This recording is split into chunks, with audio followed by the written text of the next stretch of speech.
രാജാക്കന്മാരുടെ 1-ാം പുസ്തകം 2-ാം അധ്യായം. ദാവീദിന്റെ മരണകാലം അടുത്തു വന്നപ്പോൾ അവൻ തന്റെ മകനായ ശലോമോനോട് കൽപ്പിച്ചതെന്തെന്നാൽ, ഞാൻ സകല ഭൂവാസികളുമായി വഴിയായി പോകുന്നു. നീ ധൈര്യം പൂണ്ട് പുരുഷനായിരിക്കുക.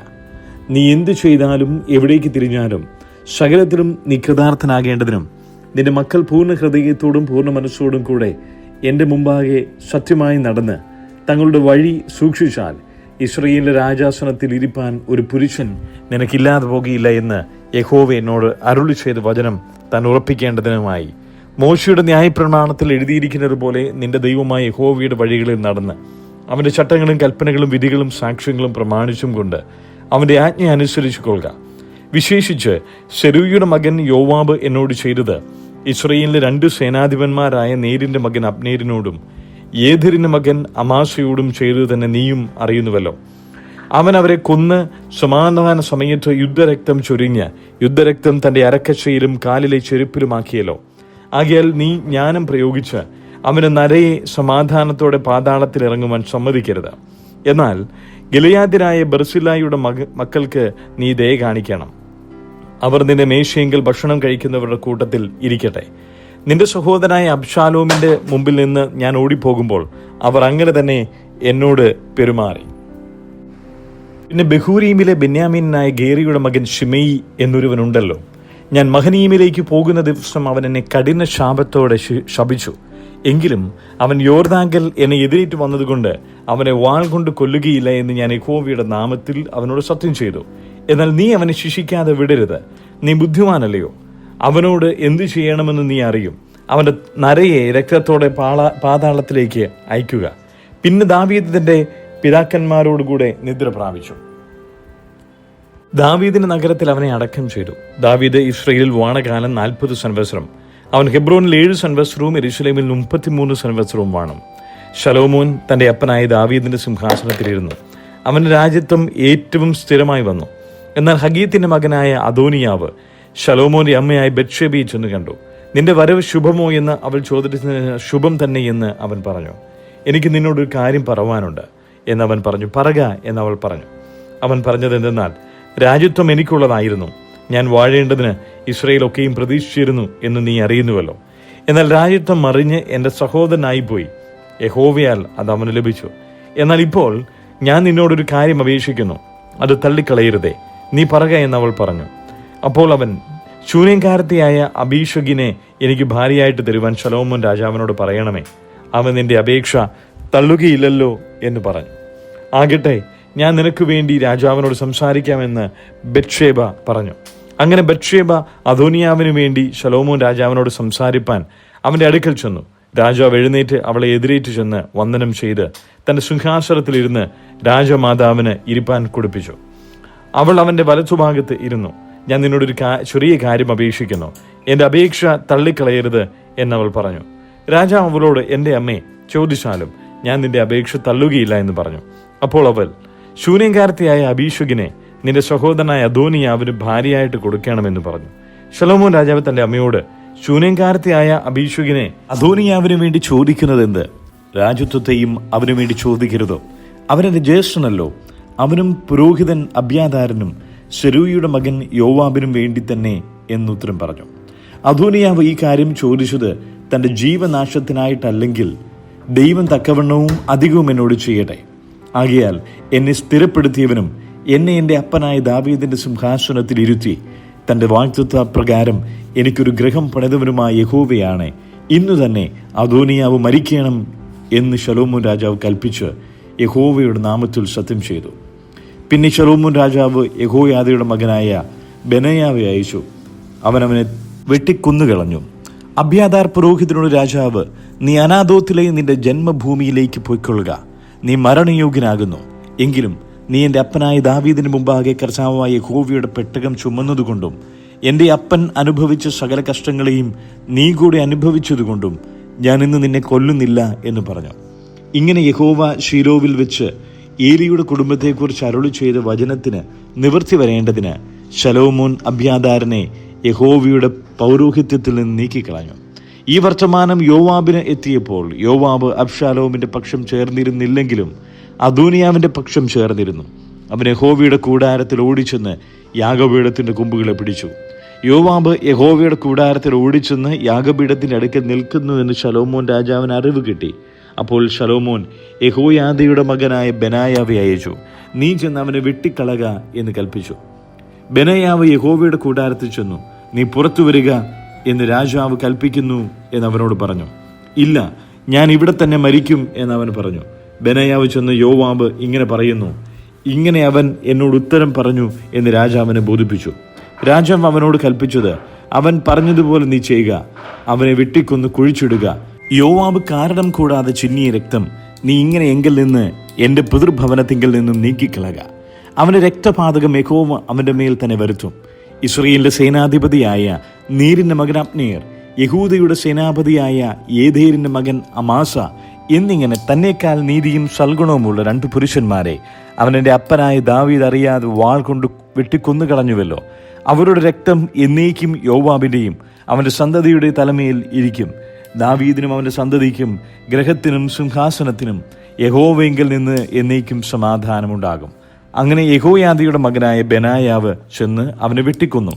മരുഭൂമിയിലെ അവൻ്റെ വീട്ടിൽ അവനെ അടക്കം ചെയ്തു. രാജാവ് അവന് പകരം യഹോയാദയുടെ മകനായ ബെനായാവെ സേനാധിപതിയാക്കി അബ്യാഥാരിന് പകരം സാദോക്ക് പുരോഹിതനെ നിയമിച്ചു. പിന്നെ രാജാവ് ആളയച്ച് ശിമെയിയെ വരുത്തി അവനോട്, നീ യെരൂശലേമിൽ നിനക്കൊരു വീട് പണിതു പാർത്തുകൊള്ളുക. അവിടെ നിന്ന് പുറത്തെങ്ങും പോകരുത്.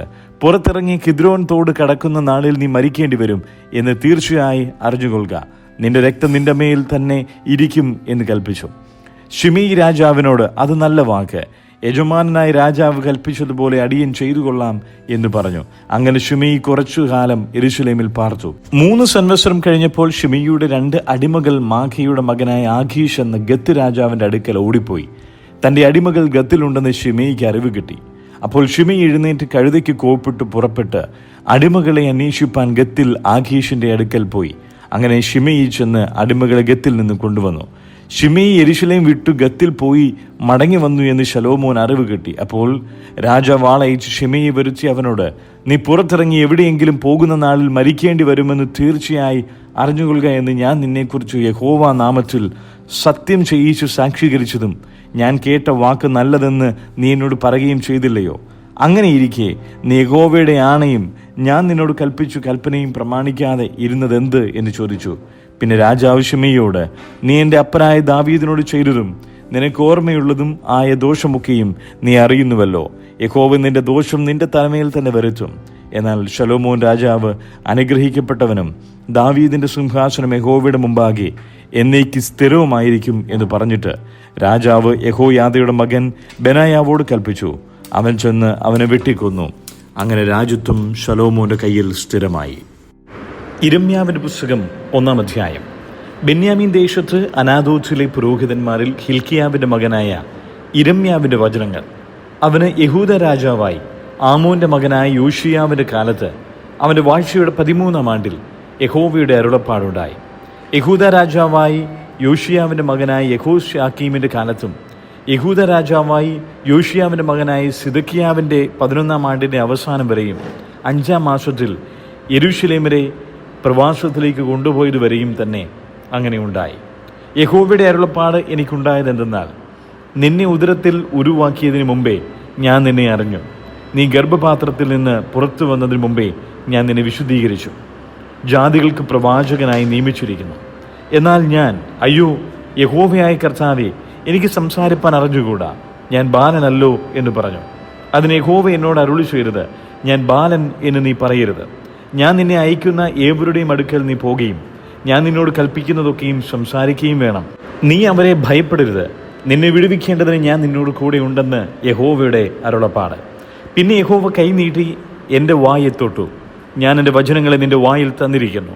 നോക്കുക, നിർമൂലമാക്കുവാനും പൊളിപ്പാനും നശിപ്പിപ്പാനും ഇടിച്ചു കളയുവാനും പണിവാനും നടുവാനും വേണ്ടി ഞാൻ ഇന്ന് ജാതികളുടെ മേലും രാജ്യങ്ങളുടെ മേലും ആക്കി വെച്ചിരിക്കുന്നു എന്ന് യഹോവ എന്നോട് കൽപ്പിച്ചു. യഹോവയുടെ അരുളപ്പാട് എനിക്കുണ്ടായി. യിരെമ്യാവേ, നീ എന്തു കാണുന്നു എന്ന് ചോദിച്ചു. ബദാം വൃക്ഷത്തിൻ്റെ ഒരു കൊമ്പ് കാണുന്നു എന്ന് ഞാൻ പറഞ്ഞു. യഹോവ എന്നോട്, നീ കണ്ടത് ശരി തന്നെ. എൻ്റെ വചനം നിവർത്തിക്കേണ്ടതിന് ഞാൻ ജാഗരിച്ചും കൊള്ളും എന്ന് അരുളി ചെയ്തു. യഹോവയുടെ അരുളപ്പാട് 2-ാം പ്രാവശ്യം എനിക്കുണ്ടായി. നീ എന്തു കാണുന്നു എന്ന് ചോദിച്ചു. തിളയ്ക്കുന്ന ഒരു കലം കാണുന്നു. അത് വടക്കുനിന്ന് പ്രത്യക്ഷമായി വരുന്നു എന്ന് ഞാൻ പറഞ്ഞു. യഹോവ എന്നോട്, വടക്കുനിന്ന് ദേശത്തിലെ സർവ്വനിവാസികൾക്കും അനർത്ഥം വരും. ഞാൻ വടക്കേ രാജ്യങ്ങളിലെ വംശങ്ങളെയൊക്കെയും വിളിക്കും എന്ന് യഹോവയുടെ അരുളപ്പാട്. അവർ വന്നു, ഓരോരുത്തൻ താൻ താൻ്റെ സിംഹാസനം യെരൂശലേമിൻ്റെ പടിവാതിലുകളുടെ പ്രവേശനത്തെങ്കിലും ചുറ്റും അതിൻ്റെ എല്ലാ മതിലുകൾക്കും നേരെയും യഹൂദയിലെ എല്ലാ പട്ടണങ്ങൾക്ക് നേരെയും വയ്ക്കും. അവർ എന്നെ ഉപേക്ഷിക്കുകയും അന്യദേവന്മാർക്ക് ധൂപം കാട്ടി തങ്ങളുടെ കൈപ്പണികളെ നമസ്കരിക്കുകയും ചെയ്ത സകല ദോഷത്തെയും കുറിച്ച് ഞാൻ അവരോട് ന്യായവാദം കഴിക്കും. ആകയാൽ നീ അരകെട്ടി എഴുന്നേറ്റ് ഞാൻ നിന്നോട് കൽപ്പിക്കുന്നതൊക്കെയും അവരോട് പ്രസ്താവിക്കുക. ഞാൻ നിന്നെ അവരുടെ മുമ്പിൽ ഭ്രമിപ്പിക്കാതെ ഇരിക്കേണ്ടതിന് നീ അവരെ കണ്ട് ഭ്രമിച്ചു പോകരുത്. ഞാൻ ഇന്ന് നിന്നെ സർവ്വദേശത്തിനും യഹൂദ രാജാക്കന്മാർക്കും പ്രഭുക്കന്മാർക്കും പുരോഹിതന്മാർക്കും ദേശത്തിലെ ജനത്തിനും നേരെ ഉറപ്പുള്ള ഒരു പട്ടണവും ഇരുമ്പ് തൂണും താമ്ര മതിലുകളുമാക്കിയിരിക്കുന്നു. അവർ നിന്നോട് യുദ്ധം ചെയ്യും, നിന്നെ ജയിക്കുകയില്ല താനും. നിന്നെ രക്ഷിപ്പാൻ ഞാൻ നിന്നോട് കൂടെ ഉണ്ട് എന്ന് യഹോവയുടെ അരുളപ്പാട്. യിരെമ്യാവിൻ്റെ പുസ്തകം 2-ാം അധ്യായം. യഹോവയുടെ അരുളപ്പാട് എനിക്കുണ്ടായതെന്തെന്നാൽ, നീ ചെന്ന് യെരൂശലേം കേൾക്കെ വിളിച്ചു പറയേണ്ടത്, യഹോവ ഇപ്രകാരം അരുളി ചെയ്യുന്നു, മരുഭൂമിയിൽ വിതയ്ക്കാത്ത ദേശത്തു തന്നെ നീ എന്നെ അനുഗമിച്ചു നടന്ന നിന്റെ യൗവനത്തിലെ ഭക്തിയും വിവാഹം നിശ്ചയിച്ച കാലത്തിലെ സ്നേഹവും ഞാൻ ഓർക്കുന്നു. ഇസ്രായേൽ യഹോവയ്ക്ക് വിശുദ്ധവും അവൻ്റെ വിളവിൻ്റെ ആദ്യഫലവുമാകുന്നു. അവനെ തിന്നുകളയുന്നവരൊക്കെയും കുറ്റക്കാരായിത്തീരും, അവർക്ക് ദോഷം വന്നു ഭവിക്കും എന്നായിരുന്നു യഹോവയുടെ അരുളപ്പാട്. യാക്കോബ് ഗ്രഹവും ഇസ്രായേൽ ഗ്രഹത്തിലെ സകല വംശങ്ങളും ആയുള്ളവരെ, യഹോവയുടെ അരുളപ്പാട് കേട്ടുകൊള്ളേ.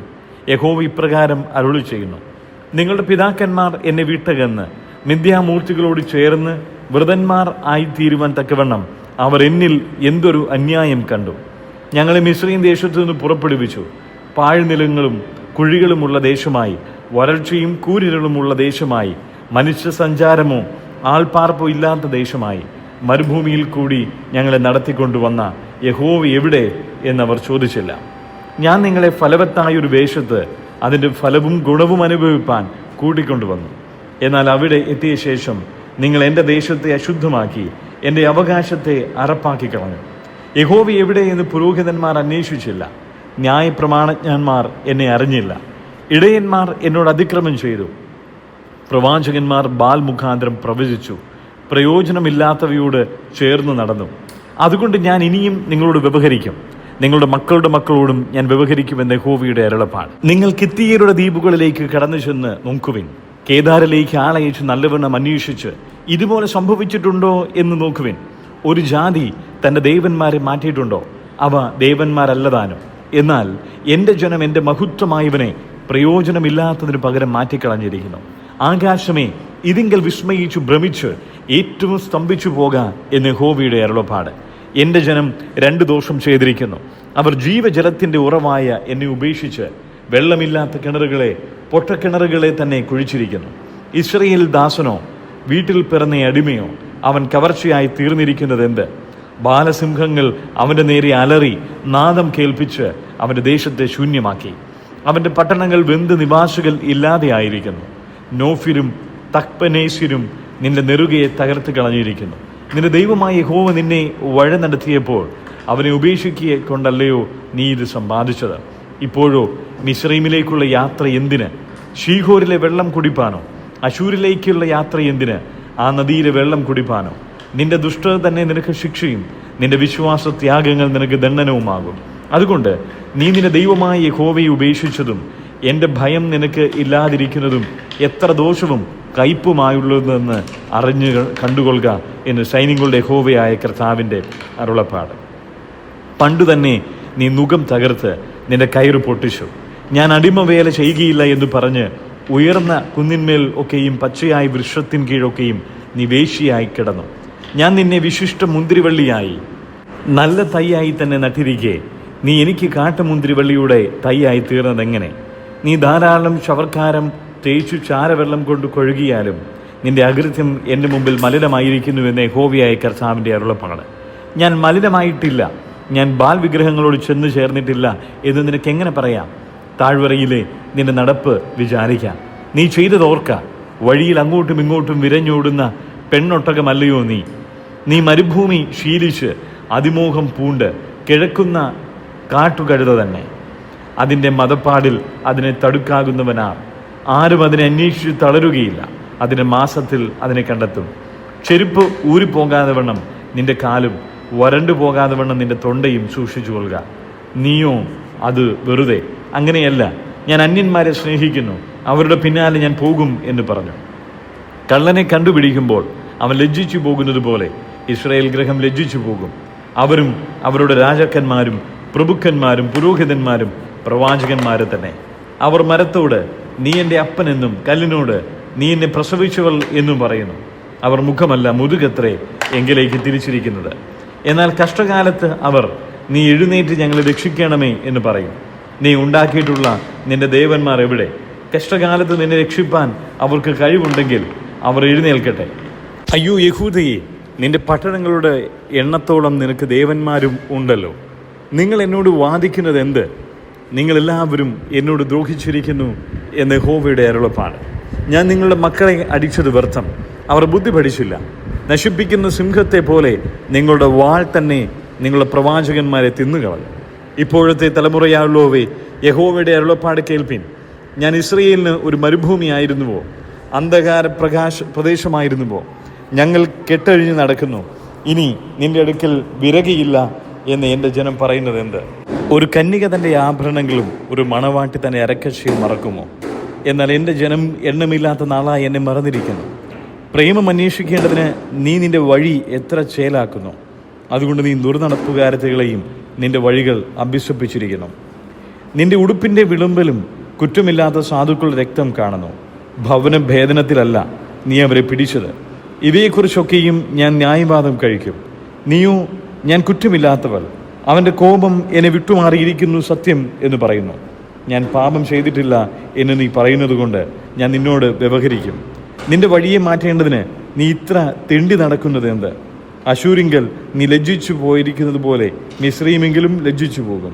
അവിടെ നിന്നും നീ തലയിൽ കൈവശം കൊണ്ട് ഇറങ്ങിപ്പോരേണ്ടി വരും. നീ ആശ്രയിച്ചവരെ യഹോവ തള്ളിക്കളഞ്ഞിരിക്കുന്നു, അവരെ കൊണ്ട് നിനക്ക് ഒരു ഗുണവും വരികയില്ല. യാക്കോബിന്റെ ലേഖനം 2-ാം അധ്യായം. സഹോദരന്മാരെ, തേജസ്സുള്ളവനായി നമ്മുടെ കർത്താവായ യേശു ക്രിസ്തുവിൽ വിശ്വസിക്കുന്ന നിങ്ങൾ മുഖപക്ഷം കാണിക്കരുത്. നിങ്ങളുടെ പള്ളിയിൽ മോടിയുള്ള വസ്ത്രം ധരിച്ചും പൊന്മോതിരം ഇട്ടും കൊണ്ട് ഒരുത്തനും മുഷിഞ്ഞ വസ്ത്രം ധരിച്ച ഒരു ദരിദ്രനും വന്നാൽ നിങ്ങൾ മോടിയുള്ള വസ്ത്രം ധരിച്ചവരെ നോക്കി ഇവിടെ സുഖേന ഇരുന്നാലും എന്നും ദരിദ്രനോട് നീ അവിടെ നിൽക്കുക, അല്ലെങ്കിൽ എൻ്റെ പാദപീഠത്തെങ്കിൽ ഇരിക്കുക എന്നും പറയുന്നുവെങ്കിൽ നിങ്ങൾ ഉള്ളിൽ പ്രമാണമില്ലാതെ ന്യായരഹിതമായി വിരിക്കുന്നവരായില്ലയോ? പ്രിയ സഹോദരന്മാരെ, കേൾപ്പിൻ. ദൈവം ലോകത്തിൽ ദരിദ്രരായവരെ വിശ്വാസത്തിൽ സമ്പന്നരും തന്നെ സ്നേഹിക്കുന്നവർക്ക് വാഗ്ദത്തം ചെയ്ത രാജ്യത്തിൻ്റെ അവകാശികളുമാകേണ്ടതിന് തിരഞ്ഞെടുത്തില്ലയോ? നിങ്ങൾ ദരിദ്രനെ അപമാനിച്ചിരിക്കുന്നു. ധനവാന്മാർ അല്ലയോ നിങ്ങളെ പീഡിപ്പിക്കുന്നത്? അവരല്ലയോ നിങ്ങളെ ന്യായാസ്ഥാനങ്ങളിലേക്ക് ഇഴച്ചുകൊണ്ടു പോകുന്നത്? നിങ്ങളുടെ മേൽ വിളിച്ചിരിക്കുന്ന നല്ല നാമത്തെ അവരല്ലയോ ദുഷിക്കുന്നത്? എന്നാൽ കൂട്ടുകാരനെ നിന്നെപ്പോലെ തന്നെ സ്നേഹിക്കണമെന്ന തിരുവെഴുത്തിനൊത്തവണ്ണം രാജകീയ ന്യായപ്രമാണം നിങ്ങൾ നിവർത്തിക്കുന്നുവെങ്കിൽ നന്ന്. മുഖപക്ഷം കാണിച്ചാലോ പാപം ചെയ്യുന്നു. നിങ്ങൾ ലംഘനക്കാർ എന്ന് ന്യായപ്രമാണത്താൽ തെളിയുന്നു. ഒരുത്തൻ ന്യായപ്രമാണം മുഴുവനും അനുസരിച്ച് നടന്നിട്ടും ഒന്നിൽ തെറ്റിയാൽ അവൻ സകലത്തിലും കുറ്റക്കാരനായി തീർന്നു. വ്യഭിചാരം ചെയ്യരുതെന്ന് കൽപ്പിച്ചവൻ കൊല ചെയ്യരുത് എന്ന് കൽപ്പിച്ചിരിക്കുന്നു. നീ വ്യഭിചാരം ചെയ്യുന്നില്ലെങ്കിലും കൊല ചെയ്യുന്നുവെങ്കിൽ ന്യായപ്രമാണം ലംഘിക്കുന്നവനായി തീർന്നു. സ്വാതന്ത്ര്യത്തിൻ്റെ ന്യായപ്രമാണത്താൽ വിധിക്കപ്പെടുവാനുള്ളവരെ പോലെ സംസാരിക്കുകയും പ്രവർത്തിക്കുകയും ചെയ്യുവിൻ. കരുണ കാണിക്കാത്തവന് കരുണയില്ലാത്ത ന്യായവിധി ഉണ്ടാകും. കരുണ ന്യായവിധിയെ ജയിച്ചു പ്രശംസിക്കുന്നു. സഹോദരന്മാരെ, ഒരുത്തൻ തനിക്ക് വിശ്വാസമുണ്ട് എന്ന് പറയുകയും പ്രവൃത്തികളില്ലാതിരിക്കുകയും ചെയ്താൽ ഉപകാരമെന്ത്? ആ വിശ്വാസത്താൽ അവൻ രക്ഷ പ്രാപിക്കുമോ? ഒരു സഹോദരനോ സഹോദരിയോ നഗ്നരും അഹോവൃത്തിക്ക് വകയില്ലാത്തവരുമായിരിക്കെ നിങ്ങൾ ഒരുത്തൻ അവനോട് സമാധാനത്തോടെ പോയി തീ കായുകയും വിഷപ്പിടക്കുകയും ചെയ്യുവിനെന്ന് പറയുന്നതല്ലാതെ ദേഹരക്ഷയ്ക്ക് ആവശ്യമുള്ളത് അവർക്ക് കൊടുക്കാതിരുന്നാൽ ഉപകാരമെന്ത്? അങ്ങനെ വിശ്വാസവും പ്രവൃത്തികളില്ലാത്തതായാൽ സ്വതവേ നിർജീവമാകുന്നു. എന്നാൽ ഒരുത്തൻ നിനക്ക് വിശ്വാസമുണ്ട്, എനിക്ക് പ്രവൃത്തികളുണ്ട് എന്ന് പറയുമായിരിക്കും. നിന്റെ വിശ്വാസം പ്രവൃത്തികൾ കൂടാതെ കാണിച്ചു തരിക. ഞാനും എൻ്റെ വിശ്വാസം പ്രവൃത്തികളാൽ കാണിച്ചു തരാം. ദൈവമേകൻ എന്ന് നീ വിശ്വസിക്കുന്നുവോ? കൊള്ളാം. പിശാചുക്കളും അങ്ങനെ വിശ്വസിക്കുകയും വിറയ്ക്കുകയും ചെയ്യുന്നു. വ്യർത്ഥ മനുഷ്യ, പ്രവൃത്തിയില്ലാത്ത വിശ്വാസം നിഷ്ഫലമെന്ന് ഗ്രഹിപ്പാൻ നിനക്ക് മനസ്സുണ്ടോ? നമ്മുടെ പിതാവായ അബ്രഹാം തൻ്റെ മകനായ ഇസ്ഹാക്കിനെ യാഗപീഠത്തിന്മേൽ അർപ്പിച്ചിട്ട് പ്രവൃത്തിയാൽ അല്ലയോ നീതീകരിക്കപ്പെട്ടത്? അവൻ്റെ പ്രവൃത്തിയോടുകൂടെ വിശ്വാസം വ്യാപരിച്ചു എന്നും പ്രവൃത്തിയാൽ വിശ്വാസം പൂർണ്ണമായി എന്നും നീ കാണുന്നുവല്ലോ. അബ്രഹാം ദൈവത്തെ വിശ്വസിക്കുകയും അതവന് നീതിയായി കണക്കിടുകയും ചെയ്തു എന്നുള്ള തിരുവെഴുത്ത് നിവൃത്തിയായി അവൻ ദൈവത്തിൻ്റെ സ്നേഹിതൻ എന്നു പേർ പ്രാപിച്ചു. അങ്ങനെ മനുഷ്യൻ വെറും വിശ്വാസത്താലല്ല, പ്രവൃത്തികളാൽ തന്നെ നീതീകരിക്കപ്പെടുന്നു എന്ന് നിങ്ങൾ കാണുന്നു. അവണ്ണം രാഹാബ് എന്ന വേശ്യയും ദൂതരെ കൈക്കൊള്ളുകയും വേറൊരു വഴിയായി പറഞ്ഞയക്കുകയും ചെയ്തതിൽ പ്രവൃത്തികളാൽ അല്ലയോ നീതീകരിക്കപ്പെട്ടത്? ഇങ്ങനെ ആത്മാവില്ലാത്ത ശരീരം നിർജീവമായിരിക്കുന്നത് പോലെ പ്രവൃത്തിയില്ലാത്ത വിശ്വാസവും നിർജീവമാകുന്നു.